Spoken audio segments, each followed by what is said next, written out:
नमस्कार स्वामी भक्तांनो। तर आजच्या व्हिडिओमध्ये आपण पाहूयात स्वामी सेवेत आपण जेव्हा असतो त्यावेळेला आपल्या लहान मुलांवरती काय परिणाम त्याचे घडून येतात हेच आपण या व्हिडिओमध्ये पाहणार आहोत। त्यामुळे व्हिडिओ कुठेही स्किप न करता शेवटपर्यंत पहा। माहिती तुम्हाला आवडत असेल तर व्हिडिओला लाईक करा आणि चॅनलवरती तुम्ही जर नवीन असाल तर चॅनलला सबस्क्राइब देखील करा।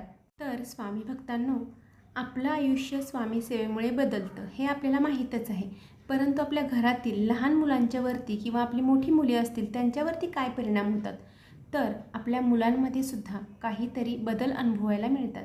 म्हणजेच काय होतं, तर आपली कितीही मुलं हट्टी असू देत ती शांतता आणि नम्रतेने वागायला सुरुवात करतात।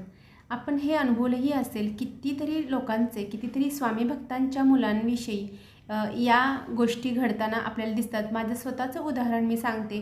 माझ्या घरामध्ये माझी 2 मुलं आहेत, त्यांच्यामध्ये सुद्धा अतिशय आमूलाग्र बदल घडून आलेला मला दिसलेला आहे आणि म्हणूनच हा व्हिडिओ तुमच्याशी मला शेअर करावासा वाटला।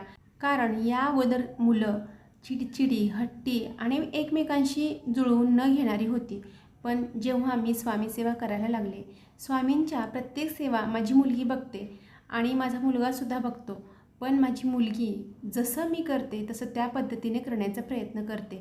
म्हणजेच काय होतं की अनुकरण करणे, आणि मुलं आपण जर जे काही चांगलं करतोय तर त्यामध्ये आपली मुलं अनुकरण करत असतात आणि त्यांनासुद्धा स्वामींच्या नावाची गोडी लागते, त्यांची सेवा करण्याची इच्छा निर्माण होते आणि त्यामुळे स्वामींचा आशीर्वाद त्यांच्यावरती असतो आणि आपल्याला त्यांच्यासाठी कोणताही उपासतापास करण्याची गरज नसते आणि स्वामींची कृपा त्यांच्यावरती राहते। त्यांना कुठल्याही संकटातून स्वामी आपले बाहेर काढत असतात। म्हणजे ही एक खूप चांगली गोष्ट आणि घरामध्ये पॉझिटिव्ह ठरणारी गोष्ट आहे आणि स्वामींच्या सेवेत असणाऱ्या व्यक्तीला कोणत्याही गोष्टीची चिंता नसावी आणि भय तर अजिबात राहत नाही आणि हे आपल्याला सगळ्यांनाच माहीत आहे। म्हणूनच आपल्या घरातील लहान मुलांमध्ये एवढे चांगले बदल घडून आल्यामुळे आपलं मनही समाधानी असतं।